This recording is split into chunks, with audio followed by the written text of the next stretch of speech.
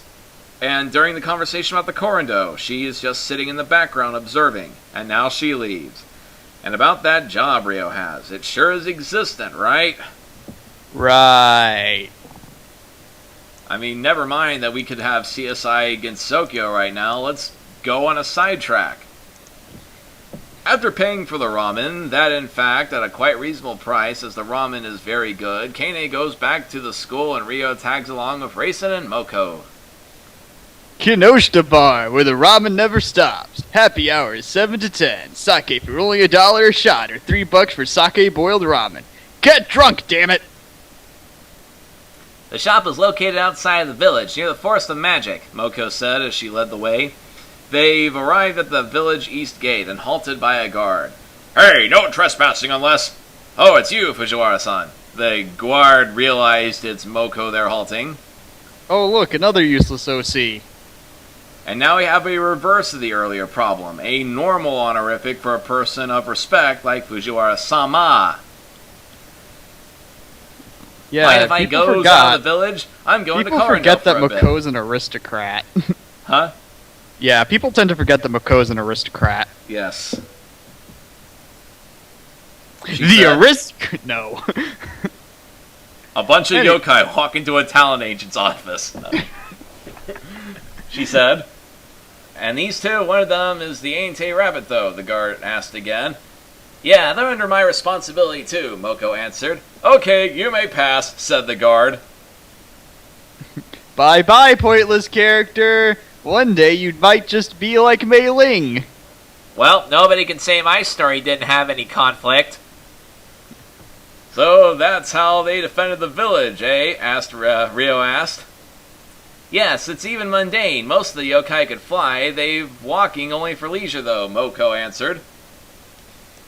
Maybe he's promoting a running gag from Embodiment of Scarlet Devil and Perfect Cherry Blossom, where people can just fly over any gates or doors, as seen in the Mei Ling battle and the Prism River battle. On the other hand... There is no other hand. Tradition! Tradition! Tradition! Bum, bum. Tradition! Okay. Now you may be asking, how did this tradition get started? And I will tell you, I don't know. But it's a tradition. And it tells us what these Marty Stews need to do, and how the reviewers can get back at them. As they walked further, they reached a crossroad. The straight one is into the forest, and the right one is the stone stairs. The stairs are leading to the Hakurei Shrine, since it's close to the village. It's not very restricted to come here very often, Moko said. Okay, let me pull out my map again, Gensokyo. Do. Oh crap! No. I can actually show that on the stream, and if you give me 2 shakes of a dog ball. 1 second. All right. Okay,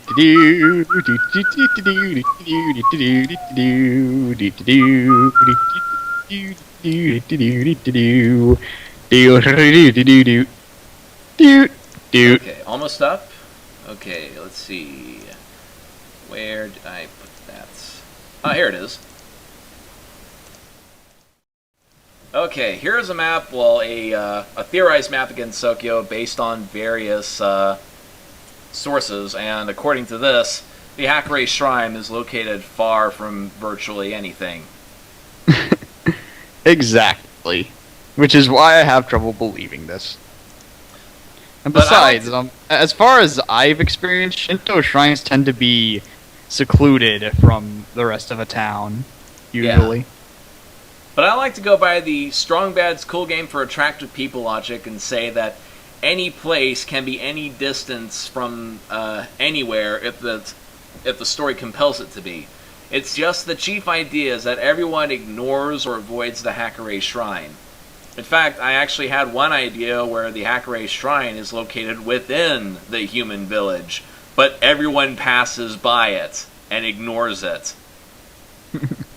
Until, like, she'll even, like, go out, ask for people passing by for donations, and nobody donates. And it just drives her crazy. Yay.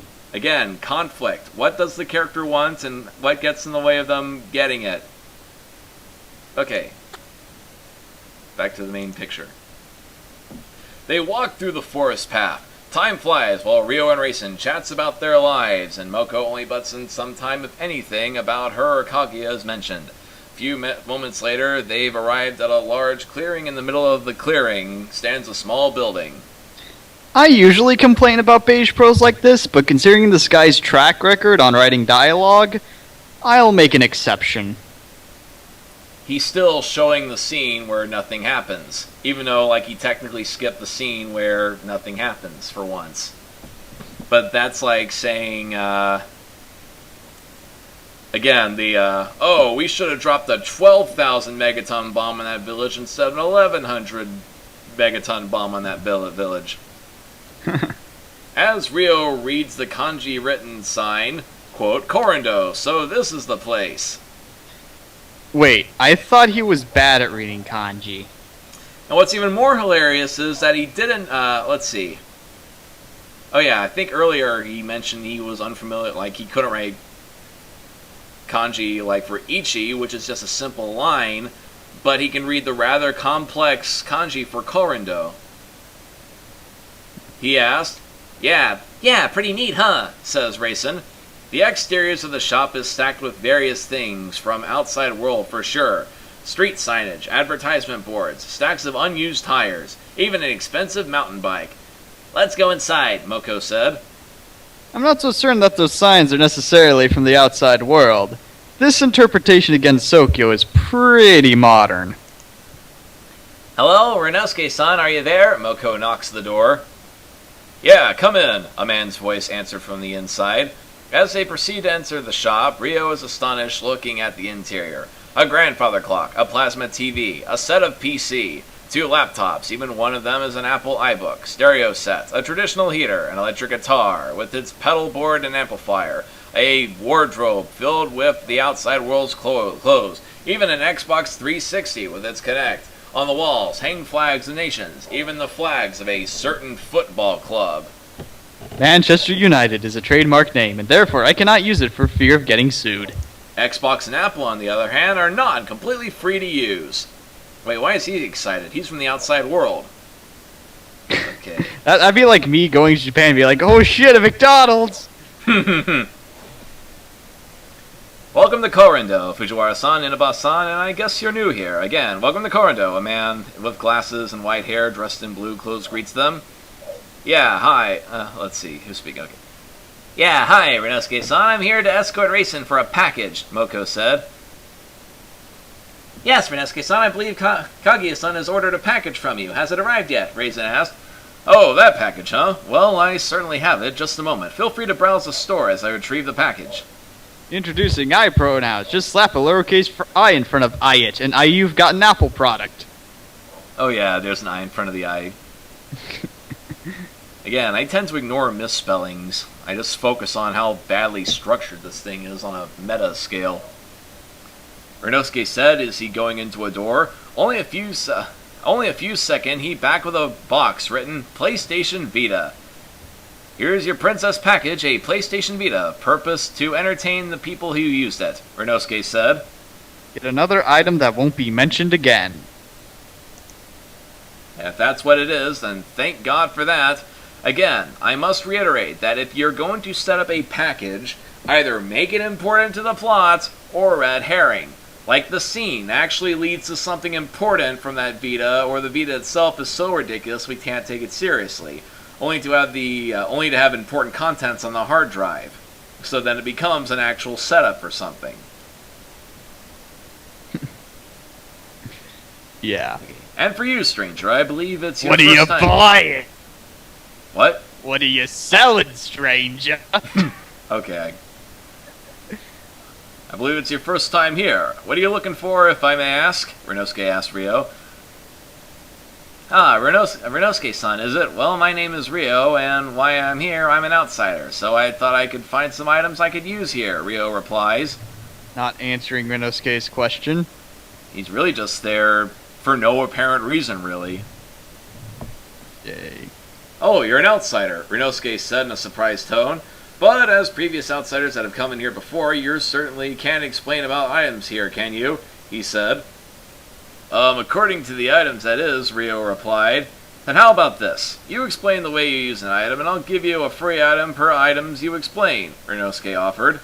Wait a minute. Fridge logic. If other outsiders couldn't explain stuff, even though it's stuff any outsider could recognize? Ugh, my head. We're going to the complaint I actually wrote down. I know Renosuke doesn't care much about money and just likes strange trinkets, but this is getting a bit too far. Fair deal. Heh, sucker. Stu powers activate! Since I do see a few items I needed here, Ryo accepted the offer. Oh, my chat just went out. I'll continue reading while I refresh it, if I can find the refresh button. No. Oh, okay. Ryo accepted the offer. Oh, okay.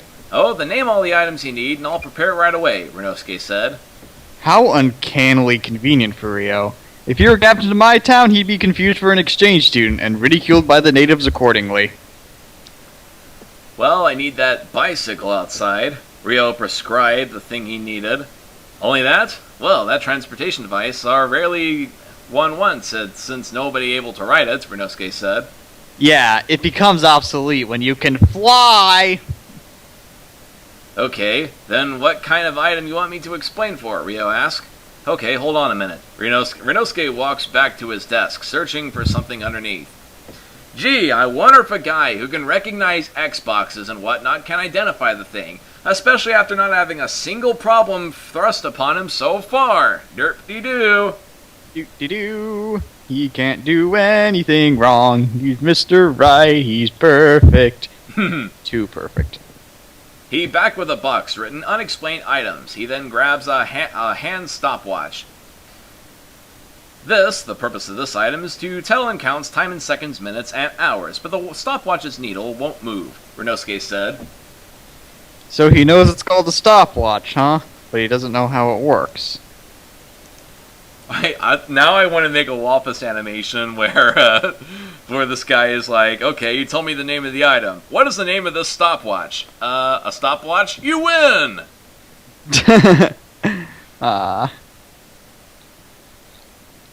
And although that is technically his power, let's see. Oh yeah. If this guy's a Gappy Stu, Rinosuke actually has chatted with Yukari before and says that she's really, really creepy to meet. Like, just downright terrifying. Yeah, kind of like Eldritch Abomination we're talking here. Oh yeah, definitely. Okay. Well, it is. To use it, you've just pressed the red button here. Rio pushed the red button by the stopwatch and the needle starts moving. Ah, I see. Rinosuke put the stopwatch back. Thanks for showing me how this works, Mighty Whitey. I could never have figured it out just by fiddling with it.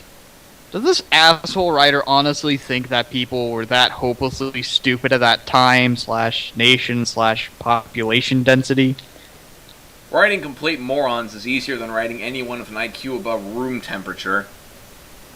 Rinosuke shows many things, from a complicated one like a GPS to the most mundane item like a rubber duck. Then the last item contained here. Then he pulled out a pistol. Whoa, a silver baller! One of the most powerful pistols, Rio said. He used the phrase most powerful. Take a shot. Alright then. Canadian Dry. Alright. Man, I wish I had some ginger ale. Anyway, I'm imagining Rio ducking and covering when Rinosuke pulled out the gun, and all the canon characters staring at him like he's crazy, unaware that guns are dangerous. But then again, I'm expecting realistic reaction in these characters, and not just them being a bunch of talking heads. Well, the purpose is to defend yourself, Rinosuke said. Do you know how to use it? I'll show you, but outside. Rio takes the pistol and walked outside. Of course I won't tell you you can murder someone with it. That information isn't very important at all. Meanwhile, the author is still figuring out who the killer is, what the murder weapon will be, and who will die. Nah, I'm giving him too much credit. He's still caught up in this stuck in the corridor thing. Look, first you open the container like this. Rio pulls out the bullet magazine and fills it with bullets. Wait, where'd he get the bullets from?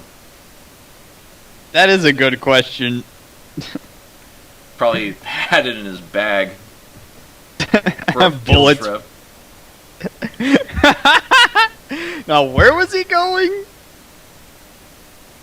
Now the kids will Columbine? stop making fun of me. Well, he did mention man. he hated being in the outside world. Okay, yeah. but enough talking about possible school shootings. Yes. Then pull the body of the gun. He pulled the gun, then pull the trigger and shoot. Bang! A large explosion sounds hears through the forest, making We're like, Rinosuke. bog, bog, bog, bog, bog, damashi, kakero kore kogetsu horoni. I don't think you played that game. No. Blaze Blue. I'll show you the song afterward. Okay. Making Rinosuke, Raisin, Moko, and Wild Bird surprised and scared. Whoa, I suppose this is a dangerous item, Rinosuke said. Yes and no. If you know how to use it, it's not dangerous, Rio said while locking the pistol and gave it back to Rinosuke.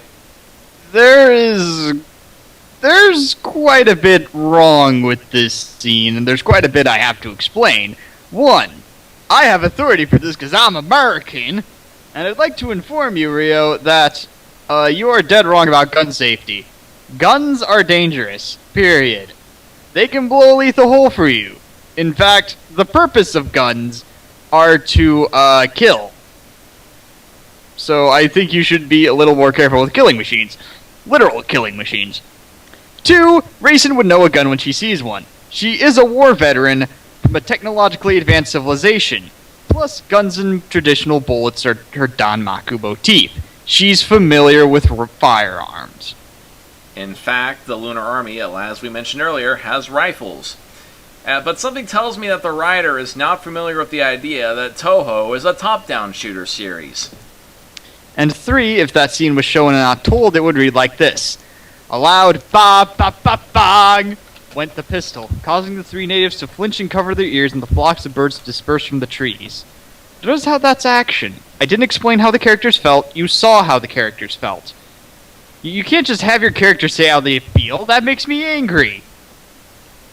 Though I actually like onomatopoeia when I write stuff. If I were writing the scene, it would be bang, Racing, Moko, and Renosuke flinch back, birds scatter, and whatnot. Like I try to keep like a fast scene like that as fast as possible. That's why I get on people for slowing down sentences with words. Words. Yeah, good writing means you're talking telepathically to the audiences. As we dealt before, here's your bicycle. Are you sure you could ride it? Renosuke asked. Hey, this thing's the most common transportation to use in the outside world, Rio boasts. Let's see, I'm looking out my window right now, and I see 11 cars and 1 bike. It may be a small sample size, but I have trouble believing that claim. But then again, Wikipedia does say otherwise. I'm looking out my window right now, and I see a tree. It doesn't work here. Okay. I'm just joking, okay. It's a little bit high, but it's fine, as he tried to get on the bike. I know all about bikes. Never mind the fact I never bothered to check if I could adjust the seat size, though. When he starts to row the pedal, as an outside he is, he could ride the bike, of course. Well, I suppose you find it come in handy for you, then no problems if you take it, Renosuke Watch said. it be useful within the chapter. I mean, useless within the chapter. Yes. Renosuke said the sun is almost set while Rio, Racing, Moko realized it. There's no period there, so it's all one sentence. Whoa, it's almost nightfall. Come on, guys, not a wise choice to walk in the forest in the middle of night, Moko said. Well, we wouldn't make it here if we walked through the path, Racing said. No other choice, then. Ryo-kun, come here for a second. Moko gives a hand signal to Rio.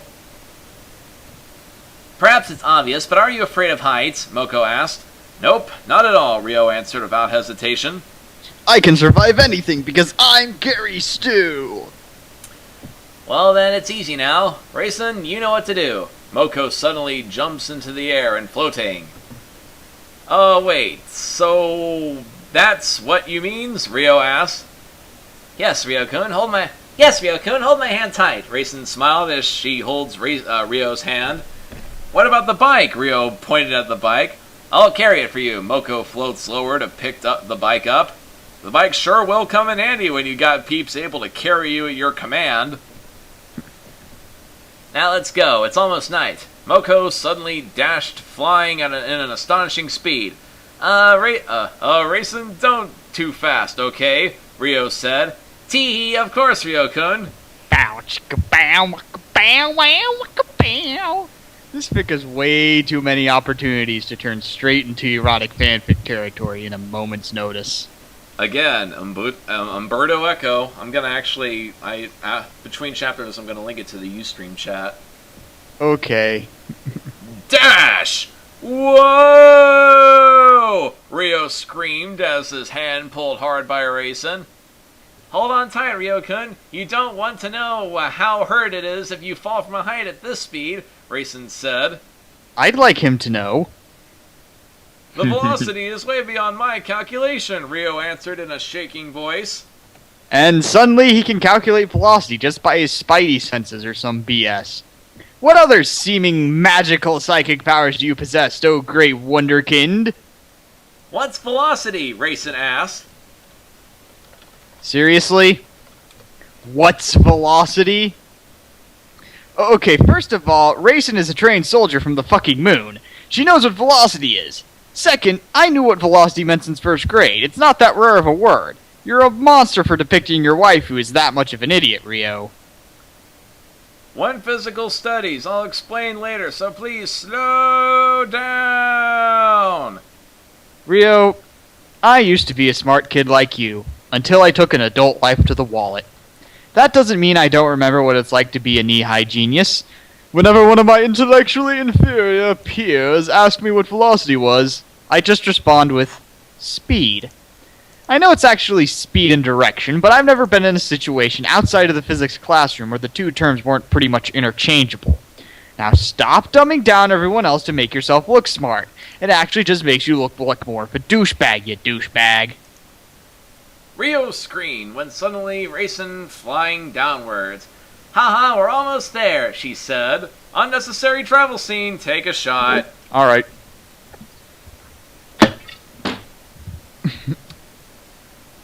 Few moments later, they landed in front of the Kamashirasawa house. So slow, Moko said. Haha, looks like Rio-kun can't stand that speed, Racing said. Rio takes a rest by the wall. That was fascinating yet horrifying, he said while trying not to throw up. So Encyclopedia Brown's one weakness is speed, which causes motion sickness. Watch as this is never brought up again. Thanks for the lift, Racing, Fujiwara-san. No problem. Okay. No problem. By the way, Moko is cool, so don't be so formal. No, Moko replied with Moko. a smile. No, Moko, you're hot! Okay, I thought the character was character shilling right here, but never mind, Oh. so I'll continue. No, Yeah. continue with character shilling. Oh, never mind. Yeah, Rio-kun, see you next time, Racing waved as she and Moko flies into the bamboo forest. That gun better belong to Chekhov or I'll be very disappointed. Prepare for disappointment. And we should end the chapter here. Wait, there's more And chapter, though. This is technically still chapter 3. Yeah, no, it's chapter 2, I think. No, this is chapter 3. Or chapter 4, or... Fuck it. Continue. Okay, where were we? Oh crap, I lost my place. At the dash and then Rio-kun wake up. Okay.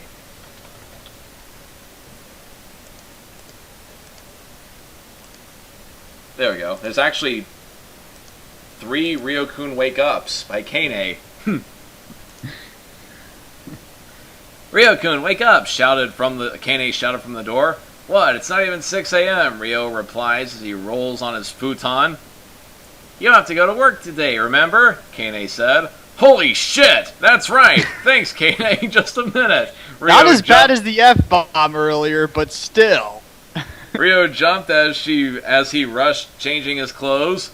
Village Defense Force. This is why you don't qualify just about anyone by having them take an ACT. As the uniform code is black and red, he put on a black shirt, red vest, dark blazer. And there's the black trench coat that all Gappy Stus wear. Congratulations, Rio. Just a visit to the Hakure Shrine and you'll conform to every stereotype. And dark jeans. Of course, jeans! One of the most difficult pants, work pants mind you, that did not become popular in fashion, that did not become a popular fashion item in the United States until the 1960s or so, and again, that was in the United States. One of the hardest pants to sew would be perfect for a rural, pastoral Japanese town with a defense force. In fact, I think Zune mentioned that the rarity for pants in Gensokyo is because skirts and skirt-like apparel are easier for a society like Gensokyo to get a hold of / repair if something goes wrong, and it will go wrong in a society full of Danmaku battles. As he looks himself in the mirror, he whims, again, You look like a real detective now, Rio. Like a real detective from all those fake detective shows you watch, because fiction's a good reference, right?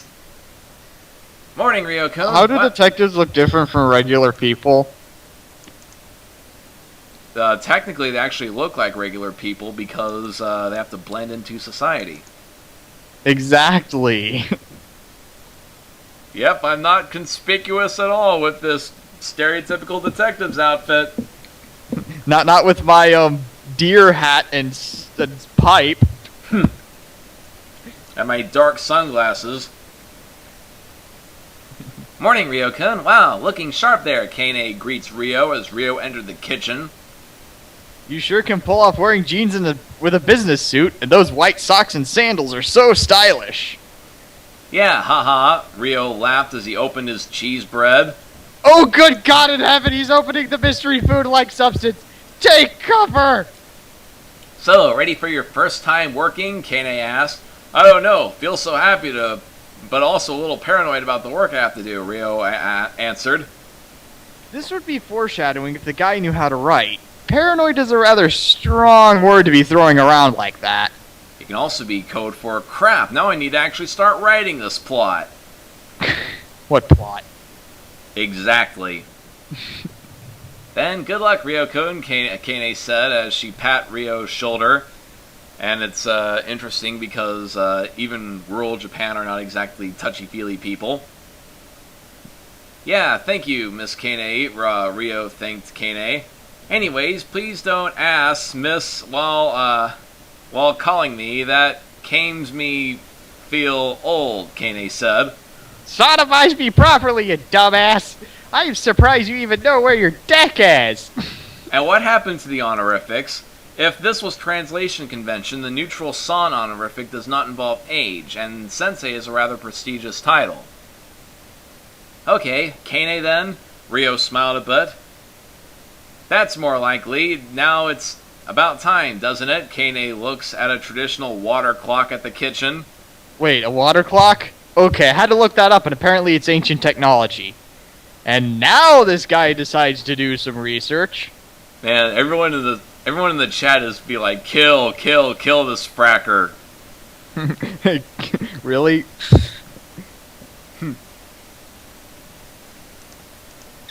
Oh, don't worry. This guy is getting a copy of this. He will be killed. By the writer himself, hopefully. Well, let's see, responds, you guys don't know anything about writing. One of you guys is a professional fic riffer, and the other guy is like a published playwright. What do you guys know about crap? Brr. Wait, you're a published playwright? Yeah. Okay. But if he's a published playwright, the other is a linguist. Okay, continue. Okay, the water clock. Well, let's go then. Ryo gets up from his chair and walks towards the front door alongside Kane. Ryo takes his bike to the DF office, but to keep manners, he just brings it aside of him, walking it with Kane to the market district, where they parted ways. As Kane goes her way, Ryo jumps on his bike and dashes through the uncrowded streets to the DF office. Cue the Queen song. Bicycle, bicycle, bicycle. I want to ride my bicycle. I want to ride my bike. Okay, after wading through this sewage thus far, I could really go for some awesome music. Unnecessary character commenting on unnecessary... Let's see. So we have an unnecessary character commenting on an unnecessary scene, followed by an unnecessary travel scene. Take 3 shots. And here's a tip. Writers who want to learn from this. Get to the point! If you want the scene or chapter to be about a dude starting work, you start at the work.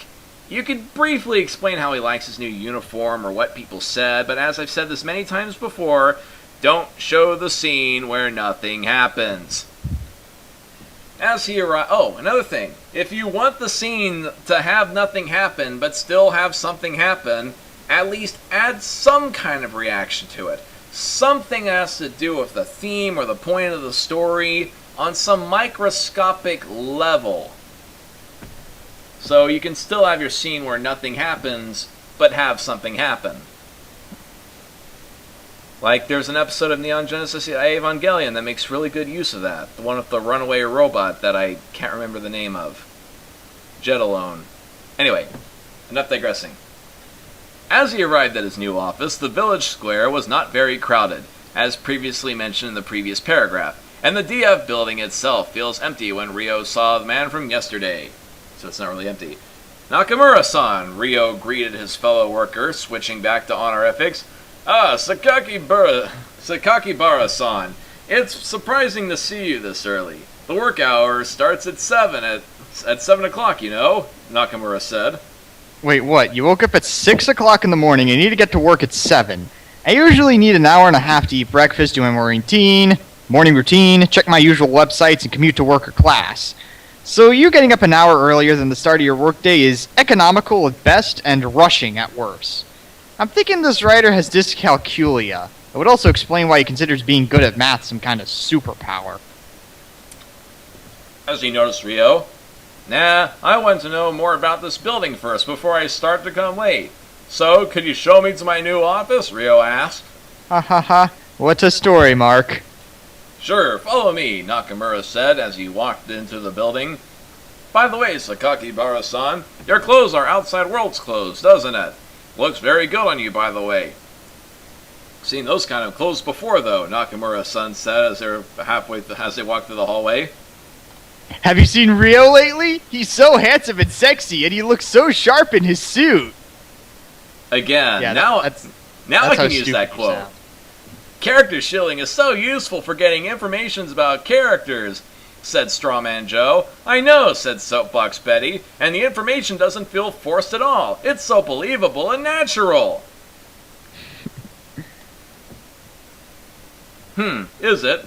Who have the same clothes as me? Ryo asked. As I recall, it's that half-ghost gardener from the Netherworld. Usually that's just a white shirt and vest. In her case, it's green, and yours is red. She wears skirts, though, Nakamura said.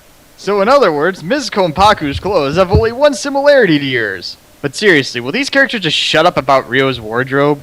Steve-O, the writer needs to drill into our heads that Ryo is a stud muffin sex machine, because there's no way we'd read the story otherwise. Remember, characters are not their personalities or their character traits, they're their costumes, entirely. Again, notice how wrong that sounds. Is that so? Anyway... So it ain't okay. Sorry, Rumia thing. Is that so? Anyway, half-ghost, even there's such thing as that in Gensokyo? Ryo said. Ha ha, this is Gensokyo. Anything is possible here, Nakamura laughed. Or a more realistic answer, of course half-ghosts exist. Were you born in a barn or something? Or better yet, Ryo wouldn't question it to begin with. After the moon rabbits and flying immortals, all questions cease to be valid. Now, this is your new office. Nakamura opened the door and let Ryo enter the room. Ryo's new office was like a common office. There's a working desk, equipped with a set of brushes, even a quill with its ink bottle, stacks of papers and rolls of parchment. Wait, where are we? Oh, stacks of papers and rolls of parchment stuffed up the bookshelves. See how easy it is to avoid writing a sentence fragment? Well, because there's no major cases, you can relax here, but try to see the previous cases archived on the bookshelf there. Nakamura pointed at the bookshelf filled with books. Oddly, the books that filling the shelf is not only the traditional thread-stitched books, but also with hardcovers and leather covers. But aren't hardcover and leather-bound codices traditional style books? No, actually, if we were really gonna go old school, we did a Torah scroll big enough to beat a full-grown man to death with. Again, Western civilization and Gensokyo. The guy has a desk, freaking bookshelves, modern books. There's a few books that had hardcovers.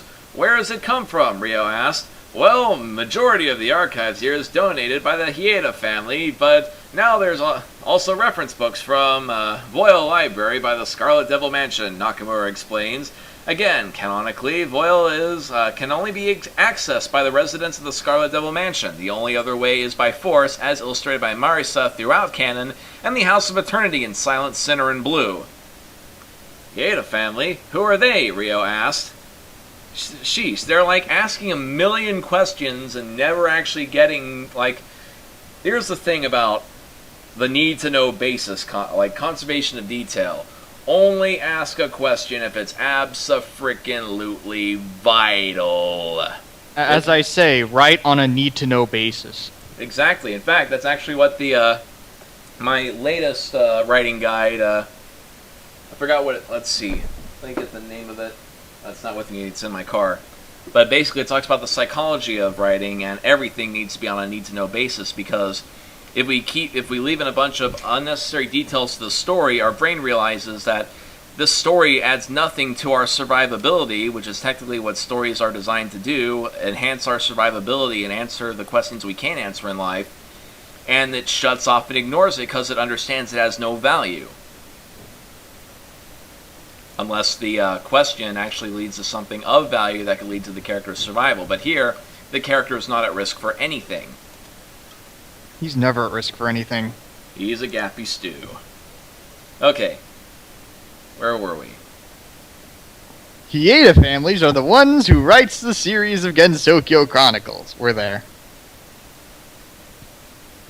Their current chronicler is Hieda no Akyu, the 9th child of Miare, or reincarnation perhaps in this case, Nakamura explains again. As the Scarlet Devil Mansion, before you asked again, is a western-style mansion by the island of in the middle of Misty Lake. It's only an hour travel from the walk of the village. There resides the only vampires of Gensokyo, the Scarlet Sisters. Hey Spaz, do you know where I left my copy of On Writing? Bitch. Sorry, Shoot, I edited this part because I didn't think this was a joke. We were going to do a thing where I'd be like, oh no, but I can explain On Writing. It's a writing guide by Stephen King. He's a writer. He has a lot of novels, and he knows a lot about storytelling. But don't just take his word for it. We also have Robert McKee, who wrote Story. He was a director, and he also worked on a bunch of TV shows. And he won a BAFTA award for doing what we're doing to Citizen Kane. There's also John Truby, who wrote The Anatomy of Story, who did story editing for films. And then there's Blake Snyder, who wrote Save the Cat and also directed Stop or My Mom Will Shoot. Sorry, I need to open up the window again. I accidentally closed it. Well! Taking a little bit of technical difficulty here. Because my stupid mouse is being stupid. That mouse.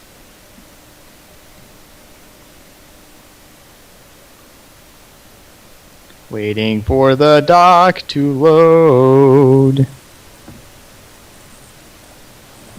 I changed it to actually listing guides that this guy could read.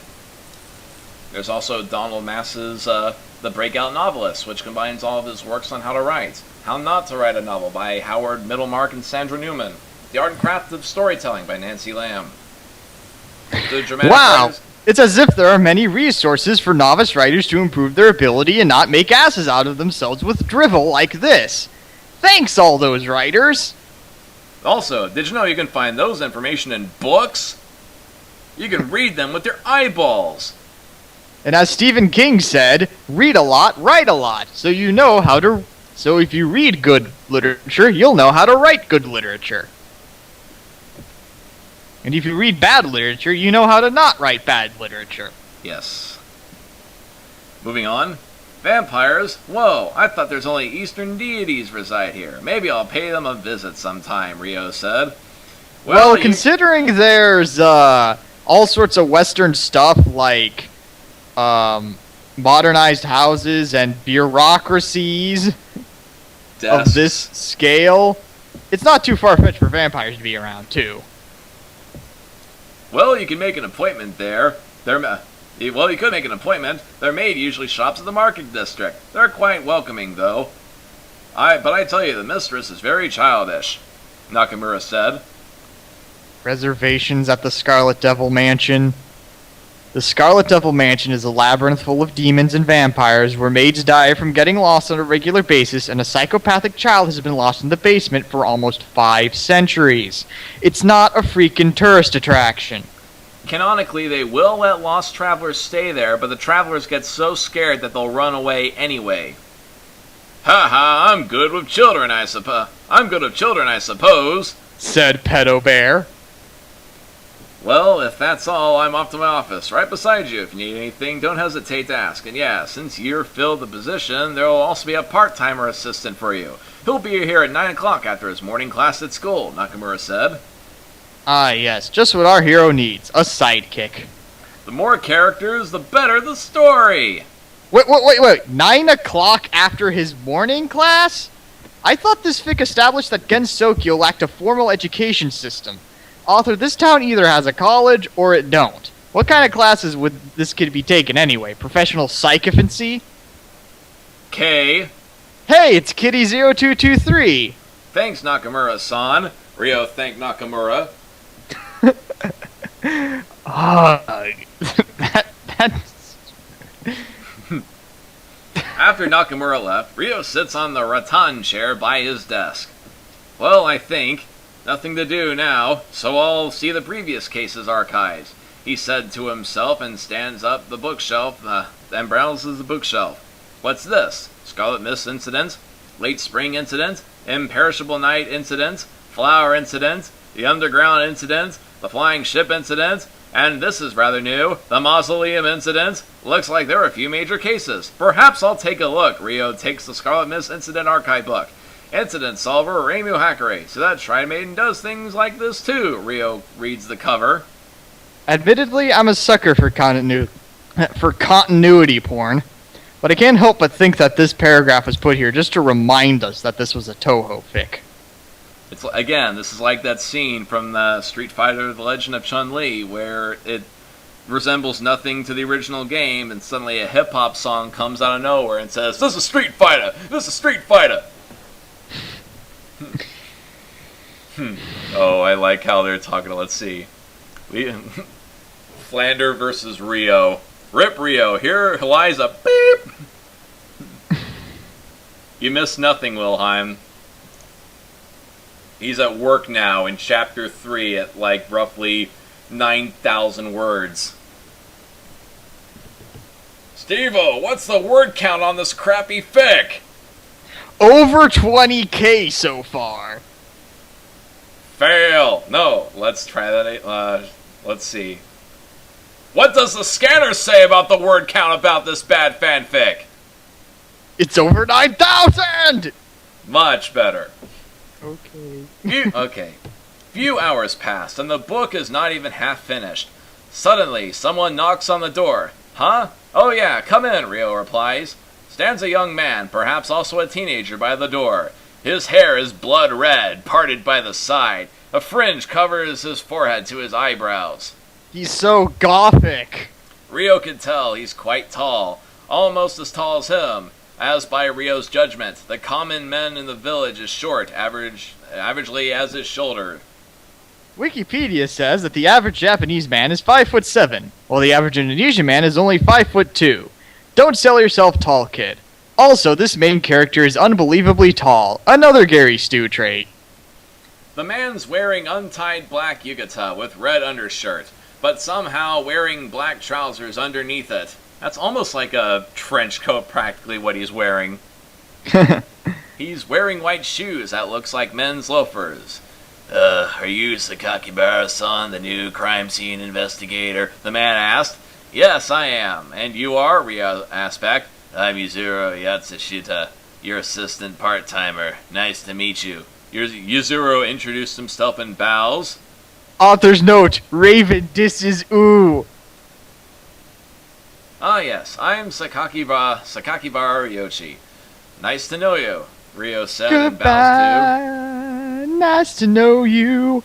Sorry, that song popped into my head. Okay. Trying to follow protocol here. Since there's no work, how about we chit-chat about ourselves? Ryo said. I think this fic is for people who can never get enough small talk. Unnecessary talk about exposition. Don't just take a shot, get alcohol poisoning. Donald Mass, who I mentioned earlier in my little tirade on guides this guy can read, says you can cut out every single small talk scene like this and move the setups to important scenes, and nobody will notice that all these small talk scenes are missing. In fact, you can actually make the story better since there's no point to there's none of these pointless scenes to bog the pacing. Ah, yes. Yuzuru sits by the chair. Well, Sakakibara-san, I heard you're from the outside world, right? Yuzuru asked. Well, yes I am, Ryo answered. That's cool. I've only could judge the outside world only by the books and magazine I bought from the Corando. Is the outside world that fascinating? It's just like one of my Indonesian animes! Yuzuru's tension rise. See, my story has tension in it, not because something's at risk, not because someone's struggling for something out of their reach against conflict, but because I say so. Let's see, who's speaking here? It's just a matter of home feeling. For me, it's not very good back there. The air is dirty, even the water is too, so you need to buy clean water for drink. But here, Gensokyo, I feel refreshed. It's a rare place outside there to be like in Gensokyo, where the air still reeks of morning haze by this hour, Ryo said. Or you can just go outside and walk a few miles out of town. I've lived in Missouri pretty much all my life, and this fic is making rural Missouri sounds like Gensokyo away from Gensokyo. Yeah, this guy could do the research and just walk a few miles out into fresh air, but that would require effort. And you know, if pollution really is that bad in his town, then he should leave ASAP. One more thing. Reek has a more malodorous connotation, so the morning haze wouldn't exactly reek. And the way this guy is romanticizing Gensokyo reminds me of another story, but it's a similar story, but not in how it's like, but how it's unlike. Moby Dick. It starts with a guy romanticizing the adventures of whalers, thinking of them as mere boat passengers who get paid to fight sea monsters. But then the horror of his whale hunting trip. But then comes the horror of his whale hunting trip, and the madness of the captain seeking the white whale Moby Dick disillusions him, and he realizes that it's not a good idea to romanticize something. Gappy Stu tend to start off the fic by romanticizing Gensokyo, and if the author didn't give up on these stories so easily, they would end on them romanticizing Gensokyo. Again, the fish out of water thing I proposed earlier. It'll often start with a character liking the place, and then hating it, or battling his way to stay in, or hating the place, and either eventually changing his mind, or battling his way out. Yeah, see how Mountain Dew makes me do that thing a little easier? And like I said, idyllic paradise, this sounds like going out into the Ozarks in the middle of nowhere. And yes, it is quite an idyllic paradise out there, but you know, you got a pretty mouth, boy. Hey, I got a good deal of relatives who are meth heads, alright? I actually used to live in Alabama. Okay. See, we're from Missouri and Alabama, and he's in Texas right now, so we know what this wonderful, wonderful place the country is like. Alright. Is that so? Pity then. But in Gensokyo, you met yokais that eat humans, so you couldn't go outside the village as you wish, Yuzuru said. What's this? This is actually a stealth parody of bad Toho fanfiction? And Yuzuru's the deconstructing only sane man in this madness? Again, prepare for disappointment. Suddenly, someone knocked by the door. Ah, the word suddenly. Despite how many novices like to use it to simply imply tension or action, it slows down the sentence, alerts readers of an incoming event, destroys the sudden impact of the events, and so on and so forth. If someone knocked on the door without the word sudden to precede it, it would feel more sudden. With the word, it just feels cheap. For example, Yuzuru said, someone knocked on the door. See how quicker that is? Like it just, bam, it hits you. Excuse me, Sakakibara-san, Yuzuru-san, you've got first work for you, the man said. This early? Yuzuru was surprised. Yes, and perhaps a hard one. Let's go, the man said as Ryo and Yuzuru followed him. What? What? We have to actually do our job? Ridiculous. I wanted to have more pointless banner. Ryo? About here's the point where the story should have started. You can lop up the previous, 11,000 or so words, and you'll have a more interesting story. Less is more, kid. Now, most detective stories start with somebody walking into the detective's office, and then we learn about the world of the story. This is what I like to call the world in progress, a form of in media res, i.e. starting in the middle of things, where we get the idea that this is a huge world that existed long before the reader started reading, and we're curious about the lives of these characters before the story started, but it's best left to the imagination. For example, if we start at the guy walking into the office and hearing the case, then we wonder, okay, what's this Rio guy like? What's this Yuzuru guy like? Who's this Reimu person? Where's this person going? Why do they have this relationship with this? It technically isn't in medias res. It's the beginning of the story at the beginning of the story, as opposed to Genesis 1:1. This fic could have easily started with, there once was a crime scene investigator, and we would be in as much of the know as we need, and more likely than not, want. But another thing is, this isn't the there was once a crime scene investigator. This was, once upon a time, there was a Gappy Stu. There was a guy gapped into a fantasy world, but the guy keeps changing his premise. And the thing about story design is, the premise is the core lowest supporting beam that if you move it, the entire story changes. And this guy, it is the foundation. It is the canvas. You can't just change the canvas in the middle of a painting. But that's what this guy's doing. He's changing the canvas. See, I used a painting metaphor for the painter. Alright. What happened? Rio asked to the man. A murder. A very strange murder. You'll see after we arrive at the crime scene, the man answered. A murder, eh? It's usually they'll say this is a yokai doing, Yuzuru said. But we need to further evidence before we declare this the yokai is doing. That's why we need... hiccups. That's why we need a crime scene investigator in a situation like this. Okay, let me look back at the synopsis. Together with Reimu, they're investigating the incident, whether it's yokais doing or humans doing. So the dire mystery is simply to figure out whether a yokai or a human murdered someone. Any self-respecting crime mystery strives to pinpoint the exact individual with the blood on their hands, but this fic is so easy modo that you only need to unravel the race. That being the extent of the challenge, only grade school children would want to read this fic. Damn it, I want a name and a face when I ask who did it. Besides, the DF can simply use yokai as a scapegoat for any and all murders and even accidental deaths that occur in Gensokyo. Again, this asshat also fails to explore the fantastic racism in Toho Project. And wait, the plot synopsis said Reimu's supposed to be looking at, alongside him. Wasn't she supposed to be in this other than a cheap cameo? And also, Chibi Rico, you may want to pay attention to who got murdered. It's gonna be a fun one. Oh yeah. The crime scene is not very far, only a few minutes brisk walking from the DF office.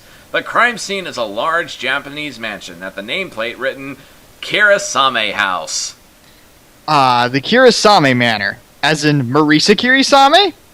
Please note how I, as a Toho fan, immediately spotted the association. Also in canon, by Kirisame Mansion, one would mean small, humble secondhand shop, not dissimilar to Korindo. There's already many of the DF officers arrived. It's crowded there because people went to see. Hey, how's the situation? The man asked one of the officers. Oh, Ustreamer966283 says, please don't bring Marisa into this. Bring Marisa into this? Oh, she gets into this alright, and her first line is a doozy. It's under control. You may enter, Sakakibara-san, Yuzuru-san. The officer gives the signal to open the gate. Excuse me, a woman said. What's happening here? The voice turned out to be Yagakoro Eirin. Oh, hi, Eirin. Ah, Yagakoro-sensei, the officer greets. Rio overhears it, so he noticed Eirin's presence. Miss Eirin, Rio stops and heads back. Ah, Ryoichi-kun. Yeah, I heard you now a crime scene investigator, don't you? Eirin greets Rio. Yeah, I am now. What are you doing here? They say you rarely goes to the village. Rio asked. Rarely doesn't mean never. I'm just going to buy some herbs from the herb store, Eirin answered. Not even a fucking crime scene is safe from the small talk. Or breaking canon. Raisin is Alien's courier to the human village. If Alien goes out in public, any spy from the lunar capital could track her back to the House of Eternity and arrest her. Let's see who's speaking. But it seems there's a murder here. Before those bodies are transferred to my clinic, how about we just examine them here? May I? She asked to the officer. Well, of course, Yagakoro-sensei. The man let Alien pass. Thank you, Alien said as she followed Ryo and Yuzuru. The crime scene is inside the master bedroom. Before Ryo, Yuzuru, and Alien arrive, the room is remained closed after the first recognizing of the scene. Could you open it now? Ryo asked. Okay, Sakakibara-san, here you go. The guard opened the door and let Ryo enter the room as if he knew him somehow. Remember, he's the big guy in the DF. Even though he's worked there for not even a day. Okay, time to see our egghead puke over seeing a dead body for the first time. Strange condition of the scene is cited. Do you mind, describing the scene? The two victim is a married couple. The master of the house is dead inside their futon. Looks like they went to sleep last night, but eventually didn't wake up again forever. I'm being clever and dramatic. This certainly won't draw attention to itself. And by the way, who here caught that it's implied that Marisa Kirisame, a main character's parents, were murdered? Everyone. Besides their futon is a melted candle. There's also a tray with teapot and 2 cups. For a murder mystery, this is par for the course. Learn what strange means, okay?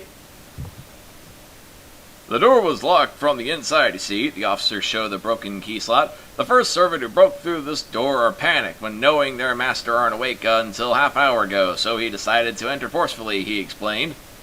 It's pretty hard to imagine the interbellum film noir dialect or modern CSI-style tone of voice with all the screwy syntax and inflection. Okay, so one of the servants busted down the door. Who the heck would prop it back up? Ryo looks at the condition of the room. No one opened the windows. Only 2 vents with trellis. The only way to enter the room is only by a door, and the door is locked. So this is a closed room murder. Fascinating, Ryo whims. From Merriam-Webster's dictionary, which you can look up on their website. Whim, noun.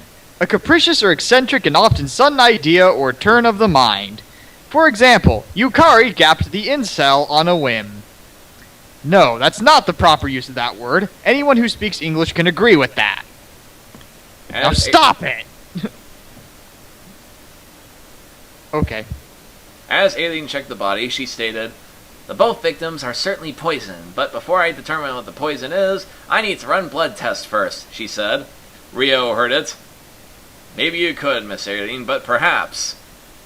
I can use my magical Gappy Stu powers to find out the kind of poison with my mere presence. Try tasting it. That'll work. Nah, he'll probably survive. Ryo said, but in the middle of the sentence, he sniffed around the room, inhales deeply, exhales, inhales again, exhale. The smell is very weak now, but I need a proof testament here. Excuse me, could you bring to me the first servant that entered the room? Ryo asked the officer. Right away, the officers answered as they go out the room. The first servant who entered this mansion did it 200 years ago and now is long dead. We'll have to get Reimu to head to the afterlife and ask her anything. Wait a minute. Why can't Reimu just go to the afterlife and directly ask the victims who killed them? Picture, if you will. Canon is dressed in a red, skin-tight pantsuit while her mouth is bound and gagged, and the author is dressed in a white jumpsuit with a codpiece and a face mask with a long nose and a derby hat, cutting off her clothes and singing, I'm singing in the rain, just singing in the rain. Oh great, now I can't unsee Zune being a crippled lunatic revolutionary. Haha, lunatic. Few moments later, a middle-aged woman entered the room. Are you the first servant that entered the room? Ryo asked. Friggin' honorifics. Yes, I am, sir, the servant answered shakenly. Just one question. Did you smell something unusual when you broke into this room? Ryo asked. Sorry, I can't remember. Wait, how did they know the servant broke into the... Oh, never mind. Okay, sorry, I can't remember, the servant answered. Are you sure? Not the slightest. Remember it correctly, Rio enclosing his face to the servant's face as he making an intimidating situation. I can't imagine our short, scrawny, four-eyed, scraggly-haired protagonist to look any bit intimidating. Also, yeah, it's not intimidating because of anything going on in the scene. It's because I said it's intimidating.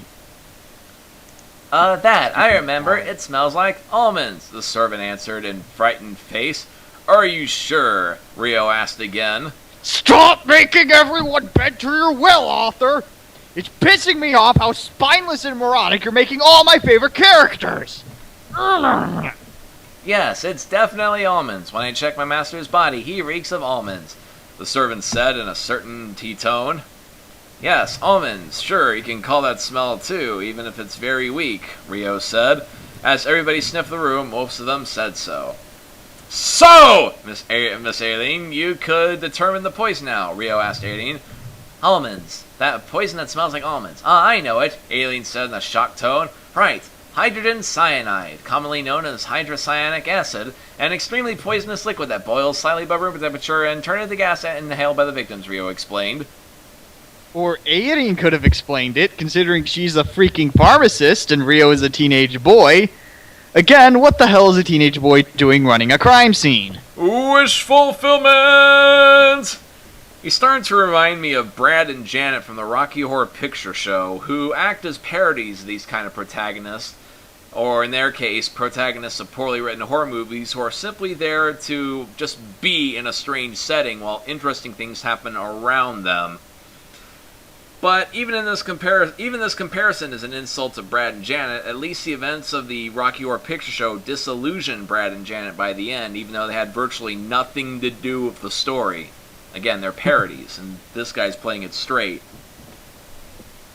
Oh, wow. You got some brains there, Ryoichi-kun. Aileen praised him. I also like how you made that long, brainy quote in Aileen's voice, because not even you accepted that was Rio who said it. Yeah, it had, like, not even just as a writing person, but as a human being, I couldn't imagine him saying that. And didn't he ask her to provide her opinion? Yes. Yeah, he asked her, and he replied to himself. More character shilling. Okay. Thank you, Miss Aileen, Rio bows. Sakakibara-kun. Now that we got that, but we haven't got the who, the how, or the why, Yuzuru said. Why is Yuzuru the subordinate referring to his superior as Kun?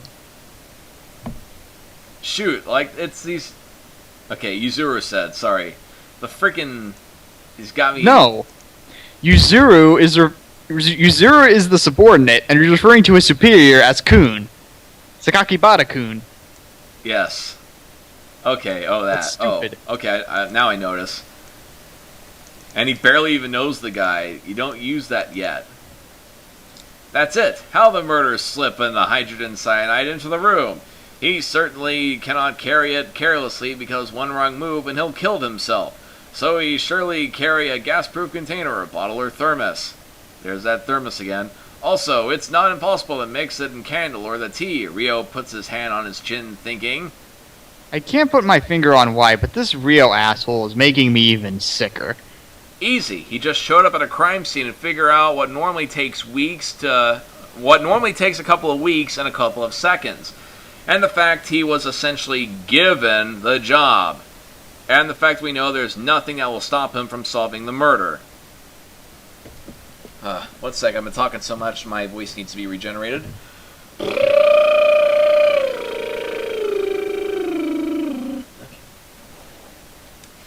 Wait a minute! Suddenly a girl's voice butted in. It turns out to be Hakare Reimu, that came out of the crowds outside the room. It's a Reimu ex machina. Your explanation is impressive, Sakakibara-kun, but let's add one more how there, Reimu said. No. Just... no. Reimu would never walk into a room and immediately start to kiss someone's ass. That's not what Reimu is like. That woman is an imposter Ryo paid to make him look better. Hakure-san, why are you here? One of the officers asked. Murders like this, there are a possibility of yokais doing, so I am the main yokai exterminator here, also have to butt myself in, Reimu answered, but didn't look at the officer. Sakakibara-kun, I ask you, how suppose the killer obtained that kind of poison, as the name itself are quite strange in my ears? Reimu asked. Now that's another puzzle, Aideen said. Hydrogen cyanide is not a common ingredient for a potion, as it's still a foreign item for humans here. Ryo thinks again. How do you know this? You've been in Gensokyo for only a few days. How do you know this? The writer forgot he's from the outside world. He then remembered in the next sentence he doesn't go back to edit. Then he pulls out a smartphone. Again, see, he has a smartphone. He just okay. What's that, Sakakibara-san? And he switches to San now. An outside world device, Yuzuru asked. Sorry, all this talk about homicide and Sherlock Holmes here being a mighty whitey is putting me in the mood to spill blood. And I think I know whose. Actually, I don't know. Ryo or the author, or both. Just think of the author as Jake, and Ryoichi as Tyler. You mean Jack? Jack, I mean. Actually, I forgot. In the original Fight Club, they used a different name than Jack for the... It was either Jack or Jake. Actually, they don't mention his name in the movie, but they do in the book. No, it's from the... his name is derived from the poems, like, I am so-and-so's bile duct. Oh, I am Jack's something. Yeah, it's Jack. Think of the author as Jack, and Ryoichi as Tyler. Chibi Rico is not taking this well. Blarg kills everything. Okay. Yes, but I'll explain later. Now let me do this. Ryo browses his smartphone. He's sure lucky has a digital copy of ancient Japanese text, so he doesn't have to browse the wikis on the internet. Would be, obviously, can't since there's no signals in Gensokyo. Spaztique did not add that sarcastic quip in. That is actually in the story, guys. Yes. It's just like one of those old Japanese myths. How immensely convenient that he has local copies of Japanese lore references right on his smartphone. I am waiting for the day its battery dies, and Horatio Kane here is shit out of luck at knowing anything about Gensokyo via his fancy technology. Again, he can plug it into a tree, probably. Oh, yeah. Is there any Kappa or Tengu inhabitants here? Ryo asked, knowing full well about Kappa and Tengu. There are Kappa and Tengu village by the mountain, Reimu answered. But who's speaking? Such large bits of dialogue and no formatting. This is still speculation, but since they said Kappa's and Tengu's technology is more advanced, there's a chance they're producing hydrogen cyanide. And no offense, Miss Aileen, you're a doctor and a medicine maker. There's also a chance you're possessing a few amount of hydrogen cyanide, Ryo said. That's pretty logical explanation, Yuzuru said, attempting to justify his character's existence, or at least setting himself up as the person who's obviously the killer. Well, that's your proposal. I don't know if I had hydrogen cyanide in my storage, but if I do, I'll surely inform you, Aideen said. No, Miss Aideen, not that I suspect you're the killer. But I suspect you to be the killer. But for safety and certainty, I'll need you to ask the DF force to... Wait, the DF force? Isn't the F and DF already force? So he's saying defense force? I'll need to ask the defense force to check in your storage, Ryo said. I don't mind then, as long as they don't break anything, Aideen said as she shows a light smile. Thank you, Yuzuru-san. Please tell the officers about this, Ryo ordered Yuzuru. Right away. Yuzuru walks out of the room. Yuzuru walked really, really fast. To the zombie ghosts. Wait, Reimu said in a high tone, raised both her hands halfway.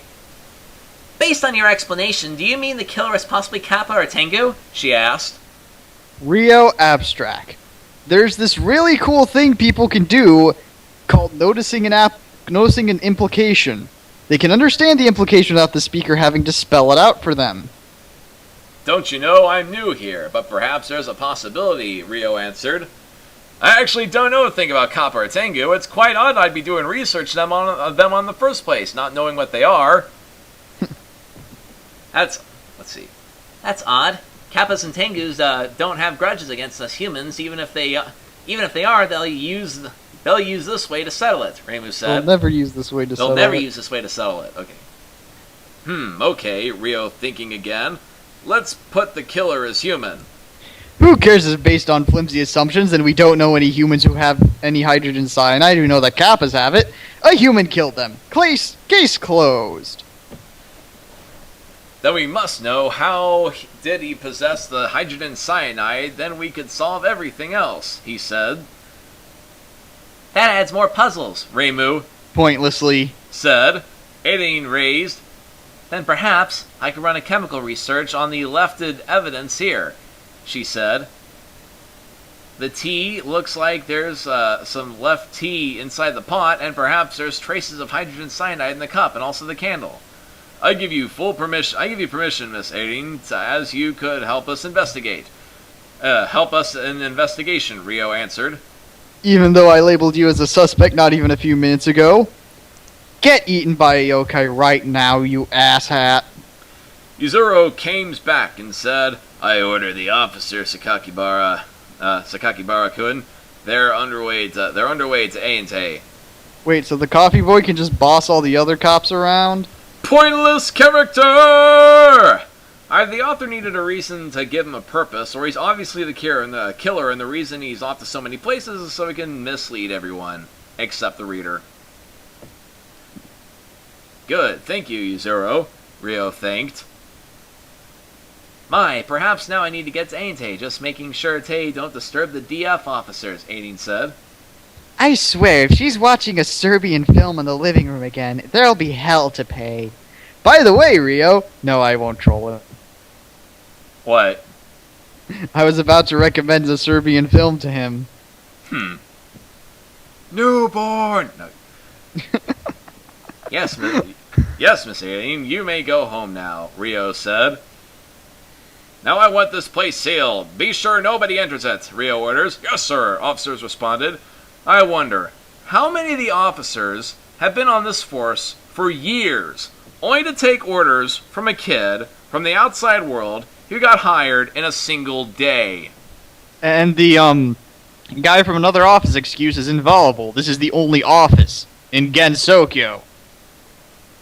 Rio called Reimu as they walked exiting the room. Reimu, I suppose you know references for this case, he asked. Well, I do, of course, but I don't know if I could ask that person to come today, Reimu answered. Could you at least try? Rio asked again. Perhaps. Let's come to my shrine then, Reimu answered. Gappy Stu's trip to my shrine is still undone. Sorry. Gappy Stu's trip to my shrine is still undone on the checklist. And another thing, if the reference is what I remember it was, just pay attention to the scene that's coming up. Okay, thank you, Rio thanked in a cheerful tone. Yuzuru, could you please make a document and report about this case? Here, I'll note the important things for you. Rio ordered Yuzuru as he writes things on a small notebook. After finished writing in hiragana and some unreadable kanji, he ripped it and gives it to Yuzuru. Okay, right away, Yuzuru answered. This mystery story has yet to provide a comprehensive list of suspects, so I took the liberty in providing one for y'all. Here's my personal list in ascending order of suspicion. Nitori Kawashiro, Aya Shimemaru, Momiji Inubashiri, or Hatate Himekaido. Because there are Kappa and 3 Tengus, and Kappas and Tengus were mentioned during the crime scene. Genre savviness. Medicine melancholy, because her motif is poison, but probably won't be the killer because the author likely has never heard of her. The servant, because she would be able to kill the Kirisamis more easily than anyone else. She has access to their bedroom, she could prepare their poison tea, she is also likely to have a grudge against the master of the house. God! Goes by many aliases and moves in mysterious ways. Can do just about anything, no matter how improbable it may be. What is unknown, but famous for giving and taking away. Marisa Kirisame. Has easy access to the Kirisame residence, even the master bedroom. Can fly and use magic. Has a blatant grudge with her father, so she would have likely wanted to kill him herself. The only possible alibi, it was not through Master Spark. And let's do your suspicion next. Yuzuro, who is creepy and suspicious, and he obviously looks like a villain. And he said he was going to school that early in the morning, but who does that? And he's gothic. Sure. My next one, which is even more suspicious. Satrio Ryoichi Sakakibara Akpramanta. A creepy, nerdy foreigner who arrived in Gensokyo for unknown reasons. He took an alias to try to blend into the locals and is currently a spy in the local law enforcement agency. This suspect has quite a body count, and having killed Toho Cannon in the minds of anyone whom he encounters. Watch out when trying to pursue him. He's a mighty stew, so he can get you too. And last, and of course, the most suspicious one. Some random character who comes out of nowhere and only appears when the case is solved. Because that's the kind of bad writing I'm anticipating. You're heavy, Ryo complains as he hardly rides his bike with Reimu at the passenger additional seat. Reimu Hakure has a rather small build, being poor and having the supernatural ability never to gain weight. Either this wacky situation is forcing a joke, or the author's trying to play himself as physically weak. Then again, I did say he was short and scrawny, and that weakness doesn't matter if it doesn't actually hinder him. Also, she can fly! Shut up! I want to try and ride this vehicle too! Reimu said in an unserious, annoyed tone, forgetting she could fly. They arrived at the shrine, the Sharon staircase. Let's go up! Reimu said as he jumped off the bike and takes her step. Dang it, Ryo whispered to himself as he wipes his seat. Ryo carries the bike to the top of the stair. Luckily, the bike is made of carbon, so it's not very heavy. With my experiences with carbon, I can snap it into with my bare hands. Unless that bike is made of diamond or buckyballs, I can't imagine it lasting even a week. Actually, I think there are travel bikes made of carbon, but I have to look into that. Okay. As he reached the top, he saw a big red torii, and by the end of the stone path stands a wooden Shinto shrine. By the wooden nameplate written, Hakure Shrine. So this is your shrine, Ryo said. Now, since this guy's not a native English speaker, I can somewhat forgive it, but the nameplate and Ryo's dialogue are not separated. Therefore, the nameplate says, Hakure Shrine, so this is your shrine. Yep, that's the motto of the Hakure Shrine. So this is your shrine. Ding! This shrine is your shrine, this shrine is my shrine, from the house of eternity to the Hachikijigyo. Where Yiko eats chicken all sexy, this shrine is made for you and me. Hey, that last one rhymed. Yep, welcome to my shrine. Reimu welcomed him as she entered her shrine. Ryo parks his bike near the shrine, then he rests on the shrine balcony. He rested his shrine back on the shrine wall and lit a shrine cig with a shrine lighter. It was shrine-tastic. As he feel the autumn wind breeze through his face, and viewing red leaves falling, he whims to himself, God, what a beautiful view. I think I'll rather stay here than go back home. Pro tip! The whole cognitive dissonance whether you want to stay in Gensokyo or leave subplot was a stillbirth. Just forget about it. You're the head of a police force. Leaving would practically be considered going AWOL. As he viewed throughout the sky, he saw a black dot. Is that a human? He asked himself, as the dot, getting nearer, reveals a blonde girl with black clothes flying on a broom. Y'all should know me by now. Okay, enough of that. Broom? A witch, he muttered. Okay, one sec. Don't call me a witch, Zeh! The girl shouted from a distance. As Marisa Kirisame, one of the most popular Toho characters, makes her grand entrance at breakneck speed, her big first line is something she would never say in a million years.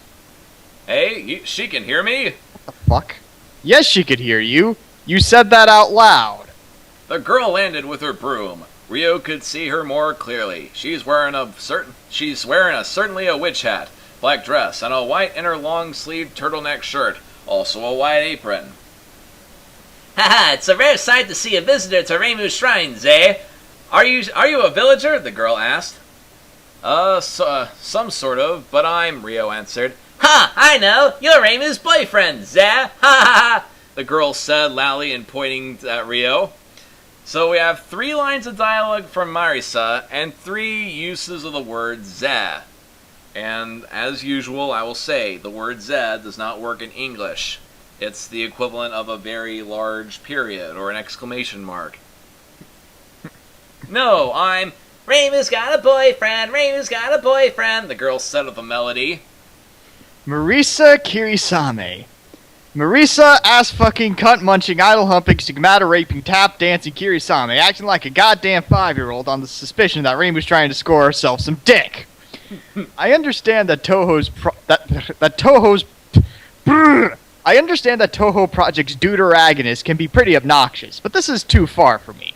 Besides, wouldn't Marisa promote Reimu's love quest like the good friend she is? Don't forget the fact that she's the most shipped character in the series, so she's one to talk.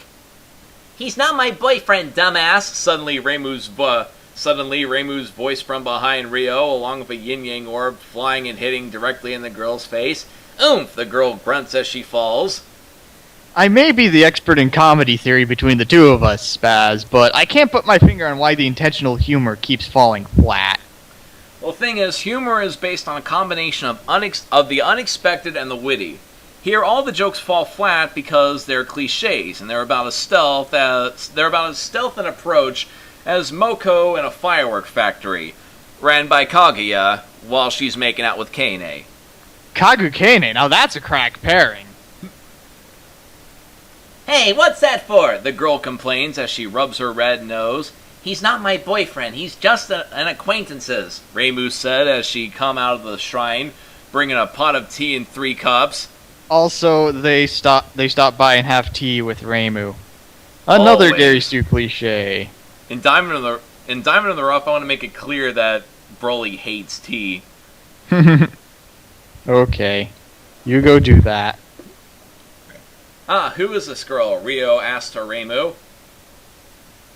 Let's see. Okay.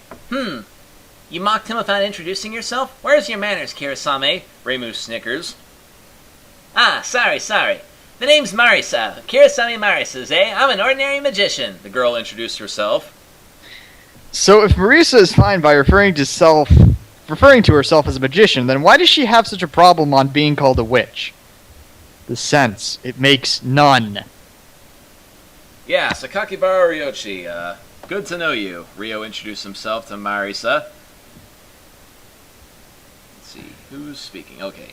So, what's a young man like you doing in this deserted, rundown... Another yin-yang orb landed to Marisa's face. Don't call it deserted, rundown, or anything. Reimu annoyed. Yeah, Hakurei Shrine. Any business? Marisa continued her sentence. Yeah, there's some business I need to do, Rio answered. Then Reimu poked Rio's shoulder as she whispered slowly to Rio's ear. Don't tell her about the case. When Rio hears it. I, the reader, would like to inform you, the writer, Rio Abstract, that at this moment, I, the reader, know that Marisa Kirisame's parents are dead much to her lack of awareness, and therefore that information should not be brought up until a more solemn occasion. He immediately understands why. He remembered the crime scene's nameplate says Kirisame House. You don't need to spell it out for me. Oh, what business, Zah? Should I stay or should I go? Should I stay or should I go? If I stay, there will be Master Sparks. But if I go, then there won't be Master Sparks. Okay. Or should I join? Marisa asked in curiosity. The last one is no. It's up to you to stay or go. I prefer you go, though, Reimu answered. Just a moment there. Be quiet for a bit, she continued as she drew a card from her skirt pocket. Signal 14, she shouted. Then a colorful magical bullets thrown into the air, exploding like fireworks. Rio seeing in astonishment. Whoa, Danmaku, he said. It's just like one of my Japanese video games! Take a shot. Also, wait, before you take your shot, I just realized, why did Reimu or Marisa, I can't tell who, even do that? It's just like they did it out of nowhere. Okay, now you can take your shot. Okay. good question. Now, looking at the context of this crap, who does that? It's like that scene from The Cloak where Robert Redford's head stuffs a cat into a microwave and then blows it up.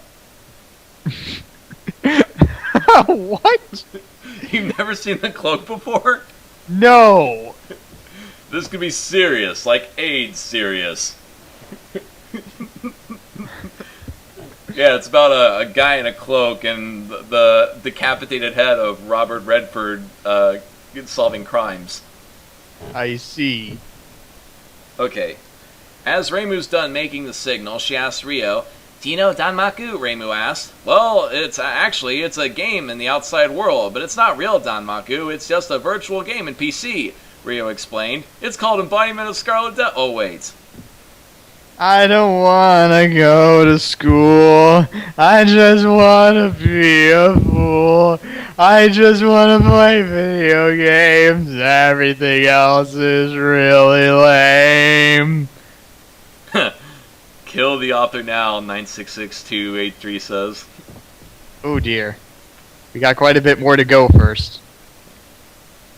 Really? Wow, perhaps the outside world is not as safe as it seems, Reimu said. Although Reimu herself established the spell card system to make little Gensokyo safer for humans and other physically weaker races. A few seconds later, at an unseen speed, another girl had landed in front of them. Hey! I'm here! The girl said in a somewhat childish tone. Oh, and also Xena Warrior Princess. Anyway, costume porn time! I hope this one's more gothic than the last time. Also, subtle character introduction time! The girl's hair is shoulder length, black color. She's wearing a red hat and pom-poms hanging from the two sides. She's wearing a long-sleeve shirt and a black necktie, attached to a maple leaf-shaped fan by the left side of her belt. Right side is a pocket bag that seems to be containing a notebook with its pen. She's wearing a black shirt and red Mary Jane shoes, but somehow high heels in the middle, similar to a Geta. Rio finds it probably hard to walk around in those. He also noticed at least the girl has crow wings on her back. 105 words! Unfortunately, it doesn't beat the 109-word record, the opening scene when Gensokyo's Indonesian messiah came onto the realm dormant. Also, I don't think there's any canon photos of Aya with her wings. And according to Zune, they're retractable. Oh, so this is the reference. I thought Marisa was the reference, because that would have made sense, because they send her away in a moment. Well, Sakakibara-kun, here is our reference for the case, Miss Shamemaru Aya, the annoying gossip Tengu reporter. And what does she know about the case? Reimu introduced the girl in a lazy and mocking tone. Hey! Shamemaru Aya, your humble Tengu newspaper reporter in... Let's see. I'm having trouble doing this voice because I tend to do this one super fast. Your humble Tengu news reporter in your service, Aya said to Rio. So, I see you're an outsider. May I interview you for a second? God damn it, Rio. Take a few steps back on the story so you can realize how it does not need more info dump. And only 2 lines from Aya and 2 eyes. Aya asked while she take random photos of Rio with her somewhat an advanced technology of a camera. Never mind that Rio has a smartphone. A regular classic film camera astonishes the narrator. Holy crap, it has flash! Actually, I'm the one who wants to ask you questions, but I'll do the interview for the payback, Rio said as begins to get annoyed from the flashes. Oh, so what kind of information do you want here, young man? My bust size? I asked in a perverted tone. No thanks, I'm happily married to a rabbit. Yip yip! Hey everyone, did you know Aya's a pervert? I should know. Oh wait, this is the author. Hey everyone, did you know that Aya's a pervert? I should know. I listened to that song by Innocent Key. Okay. That's the last one, but for the first time That's for the last one, but for the first time I must ask you this. No offense, but I heard the Tango and the Kappa's technology is far advanced. And do you know if any of your kind or the Kappas that runs the chemical industry? Rio asked. That's quite a question. But we Tengus didn't work with chemistry for surely, Aya answered in a slightly confused face. As for the Kappa, I think they developing some sort of chemical projects under supervision of the gods on the peak of the mountain, but I'm not sure about it, she continues. Well, is that related to the... Reimu, never mind, it's Aya speaking. Well, is that related to the... Reimu suddenly shuts Aya's mouth. Idiot, not now, I'll explain later, she whispered into Aya's ear. Marisa, why don't you go visit Patchy? I have heard she got new books there, Reimu said to Marisa. Is she? Well, I'm off, Zeh. Marisa suddenly disappeared with her broom, flying into the sky. I thought we already established that the killer was most likely a human. Did you suddenly remember that that assumption was a hair faceless? Repeat that. You lagged out a sec. Oh. I thought the story already established that the killer was most likely a human. Did the author just suddenly remember that that assumption was a hair from completely baseless? Also, thanks for adding nothing to the scene, Marisa. Bye! What's wrong? I asked. Well, don't you remember the location of the murder this morning is at... Kirisama House, dear me, I forgot it. Aya slaps her forehead, realizing that Marisa, who was established earlier to have super hearing, could probably hear her. Better don't tell her that. Now, let's go to the Kappa's village. The tour of Gensokyo continues, Reimu said. What, now? Rio asked. Yes, why? Reimu asked back. The mountain is in the opposite way, and I couldn't fly, you know, Rio said. Oh, that's right. Reimu draws a paper charm in her pockets. Here, put this in your pocket. As long as you possess it, you'll be granted to fly. She gives it to Rio. Really? How? Rio takes it and puts it inside his blazer pocket. Against all the other crazy shit obliterates canon, but flight amulets are a viable fan theory. Just command it from inside your mind, Reimu instructed. Under the assumption of translation convention, it should be Rio who is speaking the broken English. Just command it from inside your mind, and not any of the characters who have been speaking Japanese their whole lives. Rio tries it. Fly, he whispered in his head. Then he slowly floats off the ground. Huh? Hey, I'm flying, he said in a cheer. I'm flying, whoa! He tries to move forward and side to side. I suppose you're able to control it, Reimu said. Well, let's go to the mountain, Rio said. Hey, let's go! Ayu cheerfully joined as they flies to the mountain. And on our next stop at the tour again, Gensokyo, we're going to Yokai Mountain. Surely all the Kappas won't mind us accusing them of murder. Writer's note. Stop flamming the story, preps! I won't write the next chapter until I get 5 God reviews. It's going to get better in 20 more chapters, trust me. That reminds me of what one of the programmers from Bungie said. Something along the lines of, if it's not good within the first 5 minutes, I'm not interested. It should not take several chapters for a story to become interesting. If that's the case, I might as well just skip to the good part. Hello, this is Rio again. Oh, hi, Rio. Somehow you'll find there's an abrupt change in the story flow. I didn't. My friend says it's getting more serious. It's not. Some said the pace is too fast, but some said it's good. The pace is way too slow. There may be a change in format of the paragraph, and so thanks to the review I received... Wait, where? Who? The real mystery is how you think your writing is improving. He's using weasel words. Okay. Like, some people say my story's good. Who? Moving on. About the changing of the title, because the story went too far from the first time I wrote this, so I changed it so it'll fit the story more. A more fitting title would be Marty Stu's Whodunit Vacation in Gensokyo. You can avoid needing to change the title by knowing what the story is about before you start writing it, or at least sticking to what the story is about after you start writing it. Anyway, please enjoy this chapter, and again, please give me reviews for better improvements. Here's your review, kid. P.S. Thanks to Kitsune 120 Moron. Notice how moron is in his or her name. For the first ever reply, and for Bear who gave me corrections. Bear? Are we seeing the glorious return of Kenma? And okay, also, that's the end of... That's what?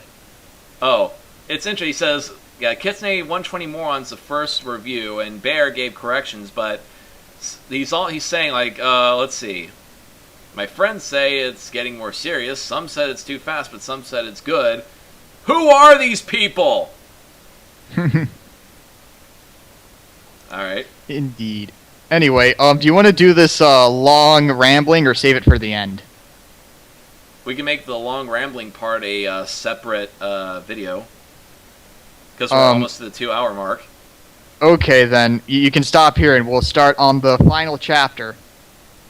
That sound good? Yes. Alright, I cool. need to get a drink too, so... Anyway, break time! Break time, break time, break time, break time!